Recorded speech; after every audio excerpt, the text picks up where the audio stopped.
CCRPFच्या वतीने inter sector badminton स्पर्धा आयोजित करण्यात आली होती। विशेष म्हणजे या स्पर्धेचं यजमानपद CRPF नागपूर केंद्राला मिळालं होतं। नागपूरचे पोलीस आयुक्त विश्वास नांगरे पाटील हे समारोपीय कार्यक्रमाचे मुख्य अतिथी होते। त्यांच्या हस्ते विजेत्या खेळाडूंचा सत्कार करण्यात आला। नागपुरात CRPFच्या इंटर सेक्टर बॅडमिंटन स्पर्धा पार पडली।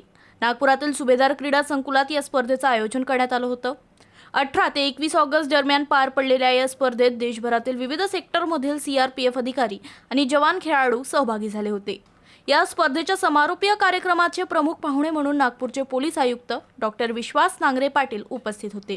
त्यांनी विजेत्या खेळाडूंना पारितोषिक देऊन त्यांचा सत्कार केला।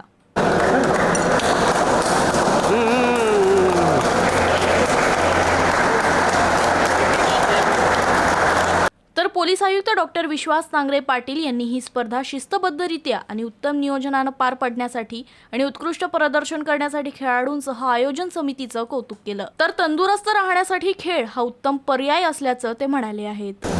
ये इतना अच्छा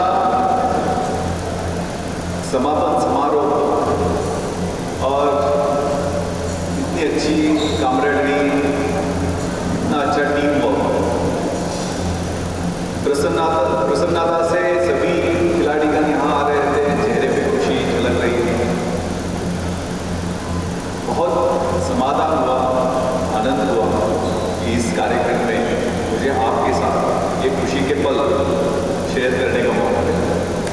तर CRPF जोरहाट सेक्टरचे महासंचालक प्रशांत जांभूळकर यांनी या स्पर्धेच्या आयोजनाबाबत आणि सहभागी संघांबाबत माहिती दिली। इंटर सेक्टर बैडमिंटन टूर्नामेंट का समापन हुआ है। इसमें पूरे CRPF से हमारे 23 सेक्टर है वो पूरे आए थे और जिसमें करीब 200 प्लेयर्स ने पार्टिसिपेट किया। तो ये एवरी ईयर होता है और ये हम लोग दूर दराज से हमारे प्लेयर्स आते हैं, मणिपुर से, श्रीनगर से, असम से, छत्तीसगढ़ के इंटीरियर से आते हैं और यहाँ पर एक बहुत अच्छा माहौल रहता है और यहाँ पर कॉमरेडरी हमारी बढ़ती है इससे। तो हमने ये टूर्नामेंट किया और इसका आज प्राइज़ डिस्ट्रीब्यूशन नागपुर के CP विश्वास नांगरे पाटिल उन्होंने किया, तो उनका भी धन्यवाद और सभी प्लेयर्स जो यहाँ पर ट्रॉफी जीते उनको भी बहुत बहुत धन्यवाद। Thank you.